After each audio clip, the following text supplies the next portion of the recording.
Hey, what's up? Back at you with another video. At the time of recording this video, my channel has around 2,200 subscribers. Just passed 106,000 views over the last 28 days and with over 10,000 watch hours. And I've done this all in the space of 34 days, actually. My actual count is from 34 days ago when I decided to come back on YouTube, drop the first video, and never stop thereafter. So in the last 34 days, having decided to get serious and see where this opportunity with the whole global situation, the whole global shift, seeing as Trump is in power and some attitudes are getting emboldened. We saw them in the first administration. I decided to get back on YouTube and be serious, and the results are amazing. It is great. It is really awesome. These are milestones I've been dreaming of achieving for a long time. At this point, I was praying for my videos to be getting about 200 views each, steadily, 500 views or so. Steadily. We're going up.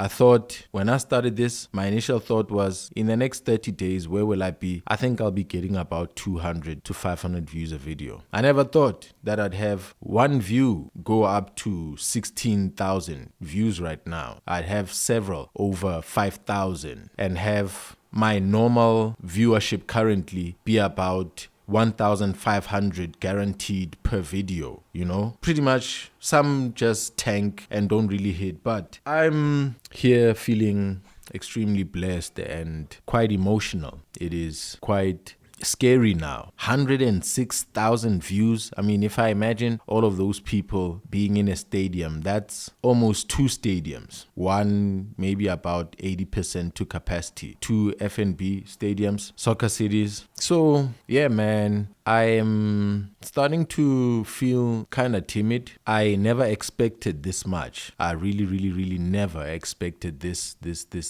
much. And the people continue to come in. There's overwhelming support. There's a lot of negativity as well. In these 34 days, I've never been so insulted in my life. You understand? By so many people. I've never been praised by so many people at the same time. It's something to behold. Something that has got me standing, thinking, wondering now. I feel quite emotional. Look, in this video, I want to get across one point for those who may be eager to listen. Am I a racist? Am I angry at white people? Do I want for there to be war or fights or skirmishes myself? That's a question that I want to address here because I'm Christian. I'm not Christian by tradition. I'm not Christian by birth. I'm Christian through Christ.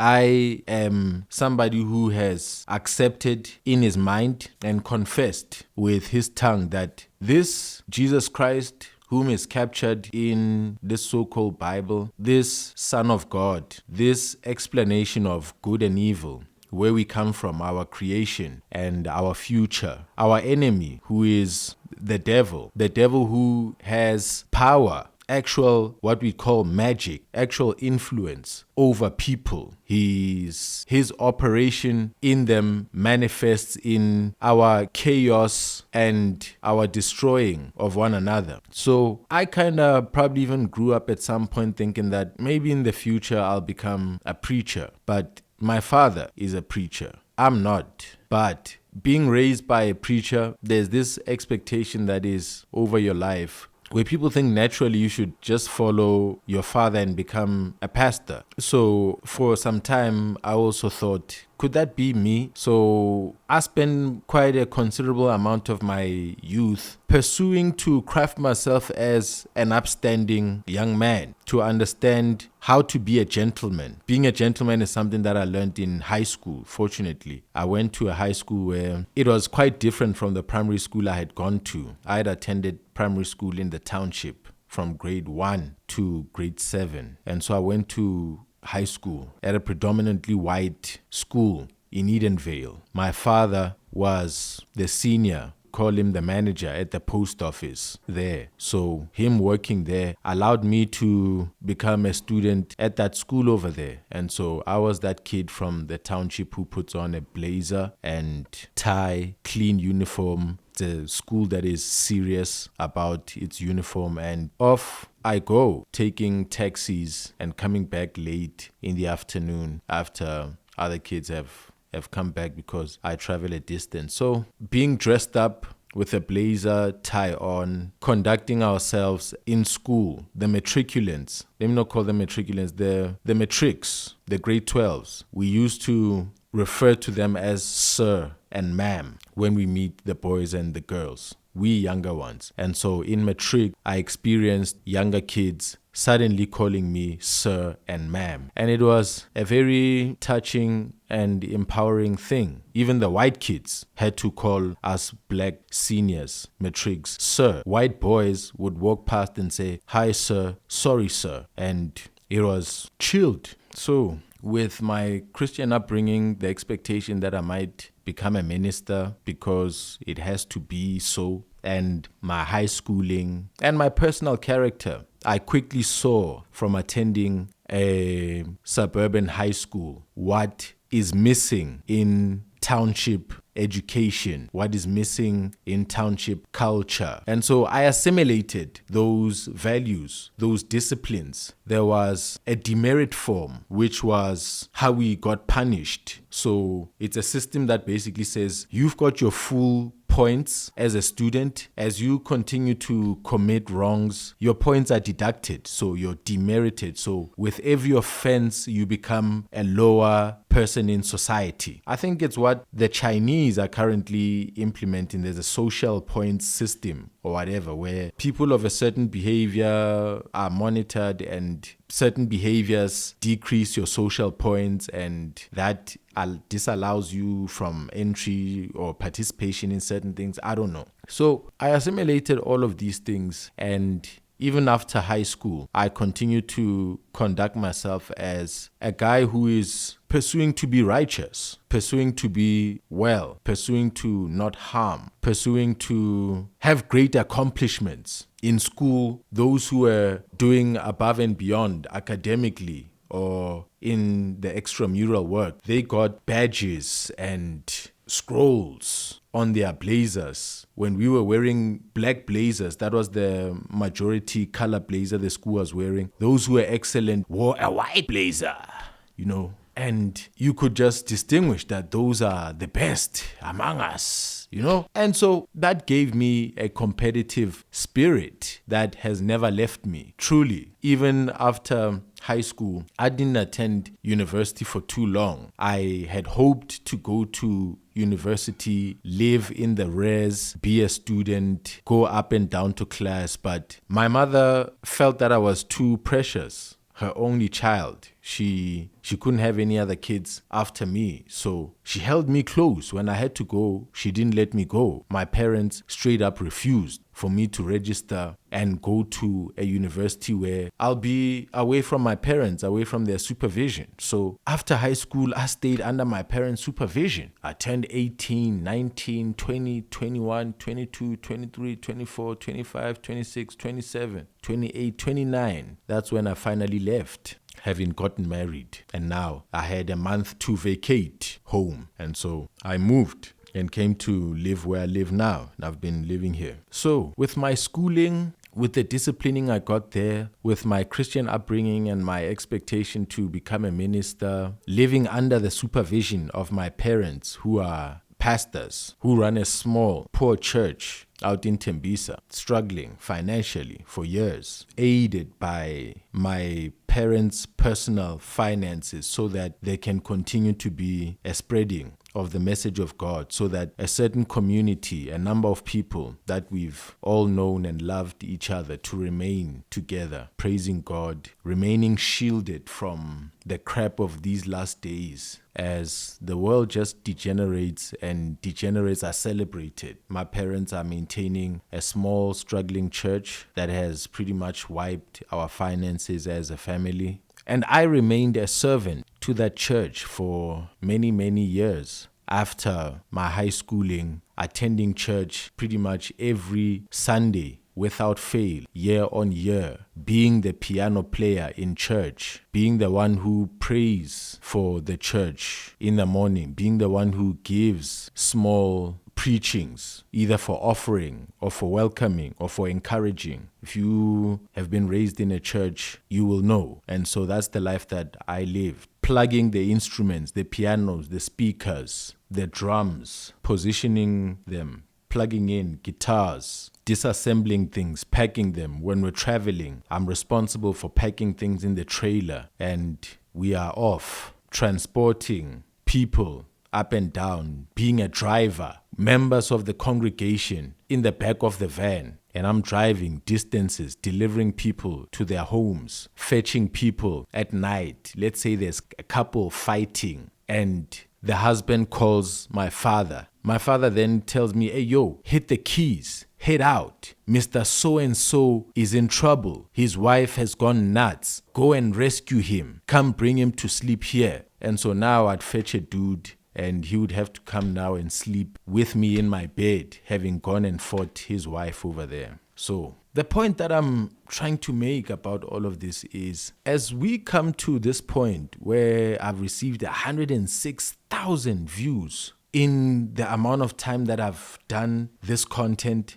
as we get to this moment, those numbers are scary, they're shocking, because it is not my intention as a child of God, having grown up how I've grown up, having chosen the lifestyle that I've chosen to live, to be a Christian man, believer in my own mind, believing in the scriptures. I am aware that there's something very dangerous about misleading people or using your platform to send people in the wrong direction, to give them bad advice, to close their eyes where you should actually open them, to lead them astray. So in my heart of hearts, I am now growing to realize the importance of being righteous, even as I endeavor to speak about issues of politics.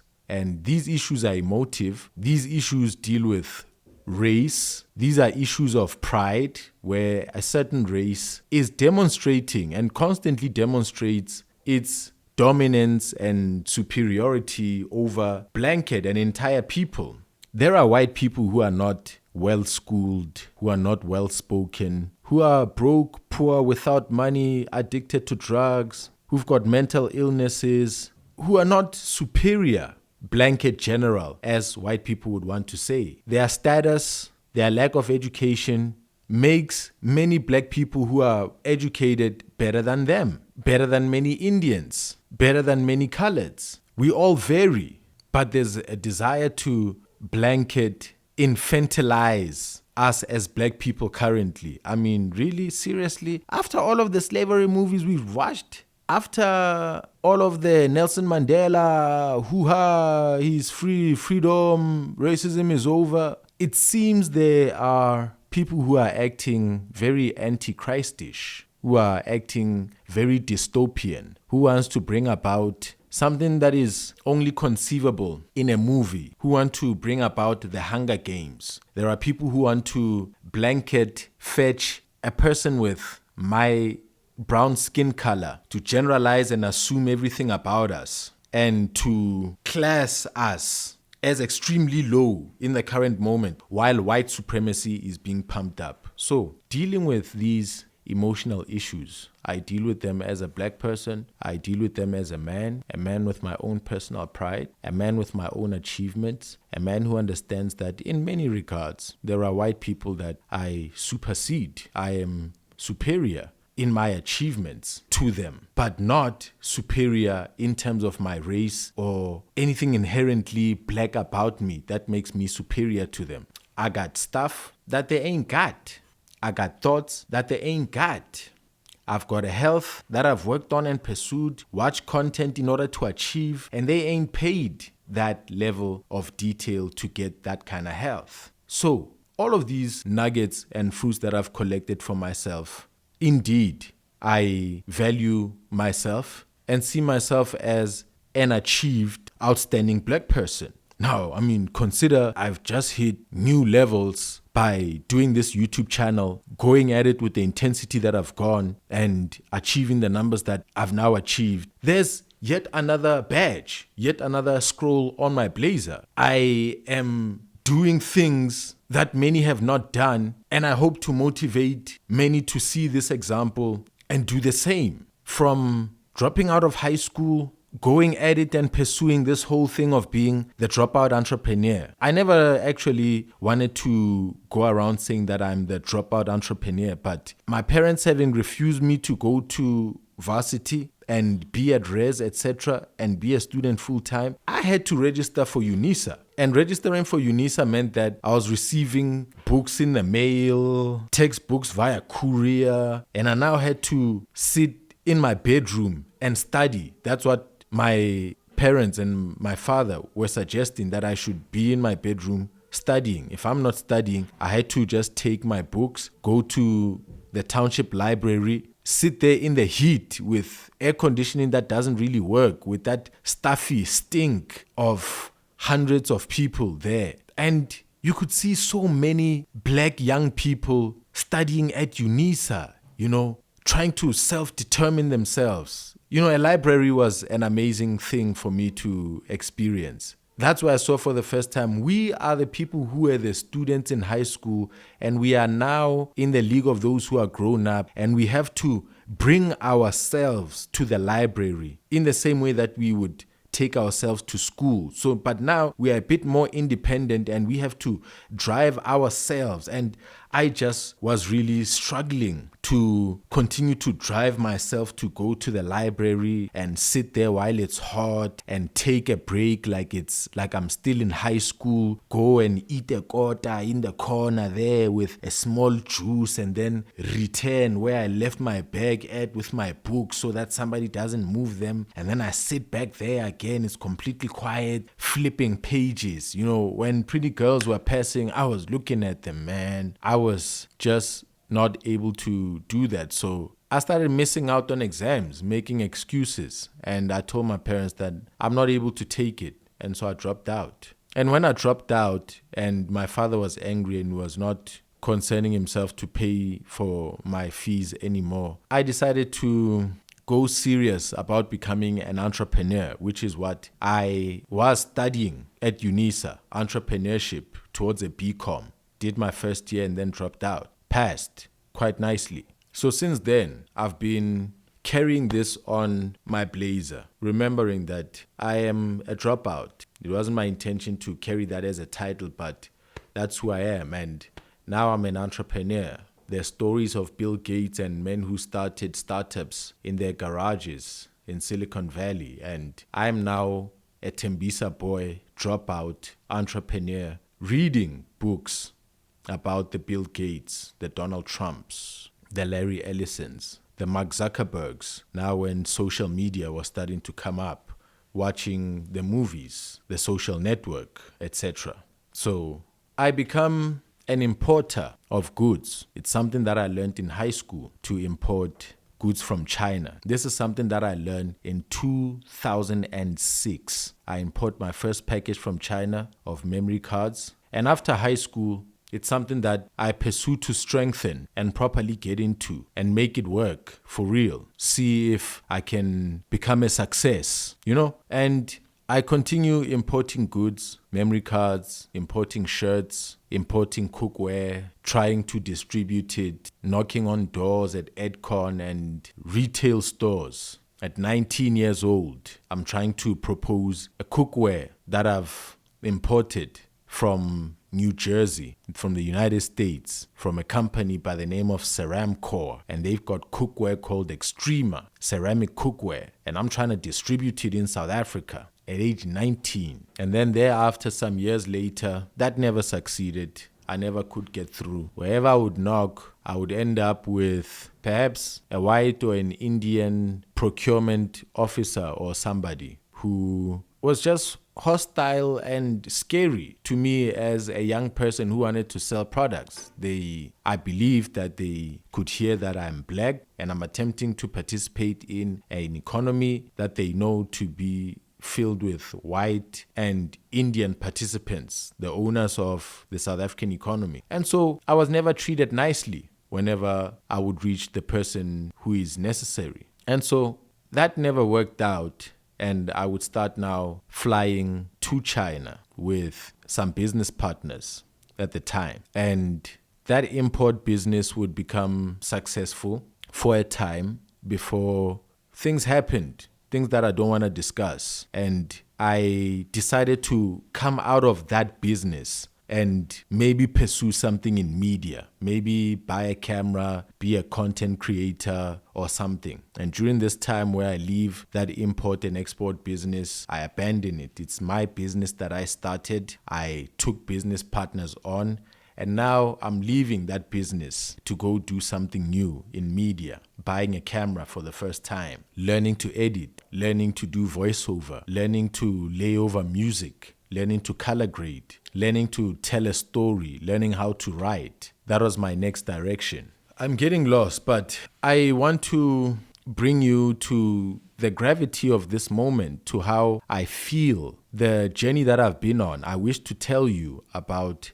the people along the way who have tried to tell me that I'm not going to make it. I wish to tell you about the betrayals I've experienced, about the delay tactics, about people who tried to just drain me of my resources when they saw me investing in my business, taking a risk with some money, putting myself in harm's way. They decided, oh man, somebody who's starting a business is clearly rich, so let's now pile ourselves on top of him and just milk him as much as possible, let him bear us and our lives. And in starting a business, I faced a lot of animosity in deciding to start a media company, to invest in cameras. I couldn't hide what I was doing because what I was shooting and producing, I was now posting and asking people to check and have a look at, like, share, subscribe. It was the beginning of this channel 6 years ago. So now we are at this point after all of these things, and I've got 106,000 views. I never thought it. I thought I'd be, if I'm lucky, dropping one video that gets viral. Pipe dream, man. I now know what makes virality. It's posting a lot of videos, and the algorithm will give you at least one trendy nyana video per week. From what I'm seeing, if you post like twice a day, every day, one video per week will seriously properly trend. But I'm not there. What I'm telling you is I never expected all of this. And now that I'm here dealing with these issues about race, it's important for me to be here. The subject that I've chosen to speak on, the issues I've decided to comment on, the people I've decided to take on, the people that I've detected spiritually to be hostile, evil, against God's will, people who are against the poor. If you read and understand the Bible, those who are poor and left behind, God cares about them. And it seems that we're living in a system that is trying to become this dystopian hell where the poor are left behind. The developed world is demanding a withdrawal of DEI. They can withdraw DEI. We've never seen DEI over here. We have what is controversially said to be empowerment laws that are meant to favor and uplift the black person and women and Indians and coloreds. And the white people are opposed to it globally. And they're saying, in 3, 2, 1, everybody withdraw support for the poor. Let them cook. Let them go where they go. And I've taken some serious exception to that. I felt that no, you are crazy if you think you're going to silence God's people, oppress them, speak low on them, and lift yourself up at the same time. I'm going to challenge you. I'm going to tell people who you are and what spirit you operate with. And in so doing, in speaking on camera every day, I've come to hear my own mind. I've come to see myself on video. I've come to hear myself. I've come to understand who I am.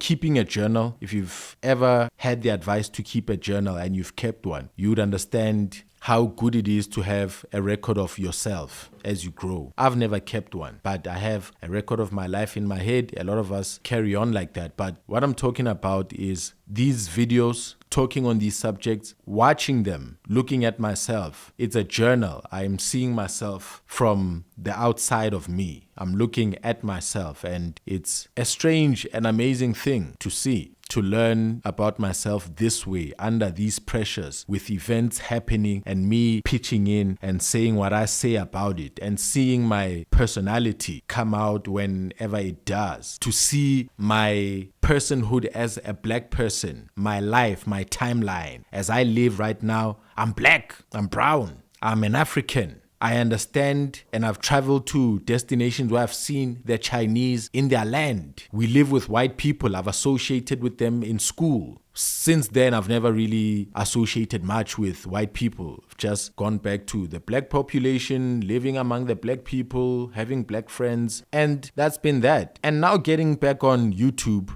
with this fire, speaking about white people, speaking to white people, I've had their reaction, I've had their audience, and some of them perceive me to be a radical, though I vehemently reaffirm that a radical is who I was. I think leaving the EFF should properly be understood if I haven't quite explained it. I was not part of a criminal organization in the EFF. So leaving the EFF doesn't mean like I now come and I repent, everything that I believed in was wrong. And so now I come out as a clean person. I leave everything behind. No, I left the EFF as an organization because I got tired of waiting. It's my personal choice. I still respect people who remain there. I still see a reason why they should remain there. In the time that I became a member and supporter of the EFF over the past 10 years, I've grown to be a bit more independent and self-reliant. Life and risk-taking, opposition from people has taught me survival, how to duck when people show up, how to navigate when potholes appear and I have to dodge and keep my cargo safe. So I've gained skills that have given me far more hope than the hope I was having in a revolution that happens thanks to a collective, let's go, push, and we finally make things happen. I've seriously seen progress by pushing my own rock on my lane, and I've seen that this works for me. I wish and I hope that others in the EFF have that collectivist mindset, and they keep it, because it's necessary for people to be kept coherent, intact, unified, one heart, caring for one another, compassionate, and cognizant of the enemies who threaten them. I understand that there's still need for people to remain in that organization and fight that fight, but I find it better to fight that same fight as a citizen. Racism continues. Even though I've left the EFF, racism still affects me. The reputation of black people, as there's an attempt currently to smear and destroy it, affects me, even myself, who considers myself of merit, who considers himself distinct, who considers himself special and to be exempt from those other people. No, I still feel that, I come from the poor. The majority who are poor are my people. I cannot abandon and shame them. I cannot look down on them. In fact, I should be praying for them if I'm not being an activist for them. So there's no other way but to constantly petition for the lives of the poor and the lost to be saved. Those lost in the spirit and those lost because of systems that have helped corrupt them. Intoxication, entertainment that is crazy, celebrities who are insane, and their own immorality, the people themselves, their own godlessness. I still feel to pray for those people or be an activist for them. And so a number of people would have felt that, hey man, why does this guy still sound like an EFF member even though he says he's come out of the EFF? I reaffirm. The EFF was not a criminal syndicate where I come out and I say, I am repenting, I am letting go. We were not sinning in there. We were fighting a good fight, yes, and singing songs that were sinful. And that's one of the things I couldn't stand to continue doing. But I still remain a black person. I still have the same eyes. They are sharper now, in fact, thanks to the EFF constantly being there to point out all of these things. And so as I engage with white men like Ronaldo Hose, as I engage with black racists like Katlego, as I engage with men like Ike Khumalo, I hope it to be understood that you white ones, you racists, I'm not speaking to you out of my own personal racism. You, Ike Khumalo, I speak to you as a guy that I grew up as, a guy who has a higher value for morals than you, it seems. A guy who currently behaves and treats himself far better than I see you actually treating yourself. I saw a young dude come into the comments and say, yo, this man being so old, he should not be talking like this. Even I currently sound like, and he said a name of somebody who's quite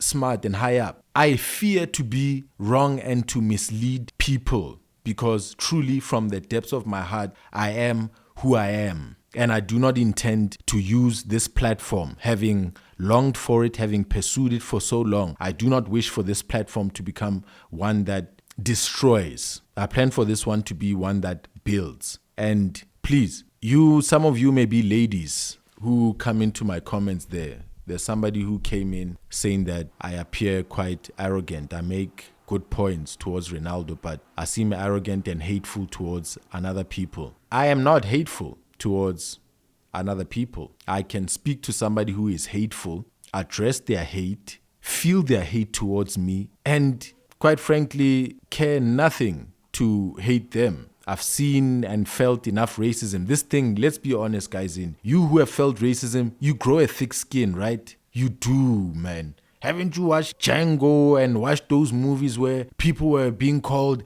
a nigger with that really hateful tone? Haven't you ever felt like you're in the shoes of that person at that time? So all things have been said towards me and have been said towards us. I cannot really be affected by racist comments like that. In fact, I actually interpret those who come out as just racist to be the unintelligent white people that I'm actually superior to in terms of my merit, in terms of my mind, in terms of my ability to be here, to have this mic, to have this light over here, to have that camera over there, to have my editing suite right here, where I do all of these things, where I go to such great lengths to put things into perspective, and then somebody says, you are this, you are that, you're ugly, you're stupid, you're crazy, you didn't make a good point, you said nothing. I understand that these are people who are not me, who are not on camera, who only have their thumbs, who don't have the wherewithal, the capacity, the talent to do this. So I just appreciate that. Oh, somebody like you actually watched? You actually watched black dude like me? Oh, man, credit to me. All glory to me. So I'm here now, and I just felt to catch up and let you know that this has been an epic journey, and I'm very thankful for all of you who are clicking the subscribe button, for all of you who are watching, for all of you who are joining me. If you want to know who I am, I'm Neo. I'm afraid of doing wrong. When I do wrong, when I get called out by some of the people in the comments, I do reflect. And I do think to constantly correct myself. The point that I think I dropped, which I didn't fully make earlier, was that some of you may be women coming into the comments saying that I sound arrogant. I want to remind you, there are territories where men exist, and I'm a man. And here, there's a smell of testosterone. If you watch a video of me speaking back at Ronaldo, and I am with my own 2 ears hearing him saying fuck around and find out to black people, and you expect me not to address him, I don't know. Have you never watched rugby? Have you never watched masculinity? Have you never watched men? Do you know our aggression towards each other? Do you know how we refuse to be outdone? Do you know how much we wrestle not to become dominated? So if I'm watching a Ronaldo host there busy warning us like we are his children, and you expect me not to respond like a man just because I'm a former EFF member and I'm Christian, and now your comments are going to come saying, is that Christian? Is that neutral? Are those the views of somebody who is past his days as an EFF member? I think you're now screwing with me when you're now trying to take my balls away, when you're now trying to take my manhood, my teeth away. I think you're being unfair, and you have to understand that Christ said that we should be gentle as doves and cunning like snakes. That was his advice. So if you see a dove and a serpent, if you see me strike people and you see me now being compassionate to the poor, just understand where I come from. I told you, I'm Christian. I live by Christ's advice. I believe that he's the Son of God, that he died and rose again. And I'm afraid to upset him and upset his work here on earth. So let me end this one here. I'm glad for anyone who has joined me, who has listened to me on this briefing. I will now be continuing to deal with matters. I think these videos where I regularly pitch in to just open my heart and my chest and speak freely and personally will be something that comes occasionally, because doing all of these videos, the speed at which I move, I feel like time is moving faster than it's actually moving. A month, this 34 days I've been doing this, feels like it's kind of 3 months. I can't believe it was only a month ago that I checked Ronaldo for the first time and I was like, hey, let me highlight you. It was only a month ago that I first reached out to Katlego and I said, hey, sister, I think there's something wrong with you and you need to know that I'm a creator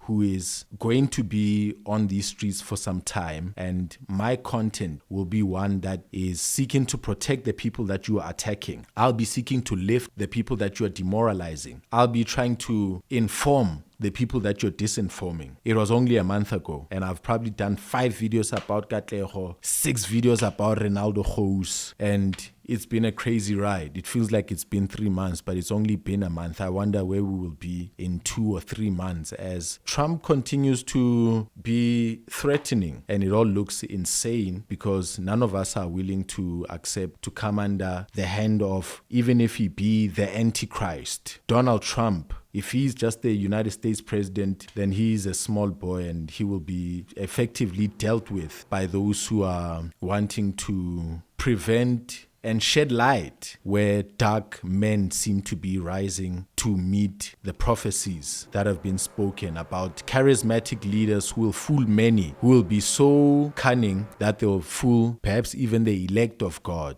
Those who know and follow God will face an enemy in the last days who really is smart enough to fool those who have been waiting for Christ, because this one will appear like a Christ. He will appear like he's a savior, and he will be the deceiver. So if that be Trump, ladies and gentlemen, get ready for an epic battle. Maybe the South African government may have to reach out to me and say, hey, yo, man, you are talking these diplomatic issues in a way that we've never seen before. This is 2025. We're new to this. We're used to talking all by ourselves. Now the conversation is invaded by the AfriForum and the Democratic Alliance as they are now taking themselves to the White House. And I think it's open season for us here in the media as well to also send our communications out to those who would try to oppress us, to say, hey, we are not what Katlego is telling you. She's downplayed us. If Ronaldo has told you that we are just black people with a small package, basic standard brain, you're going to find yourself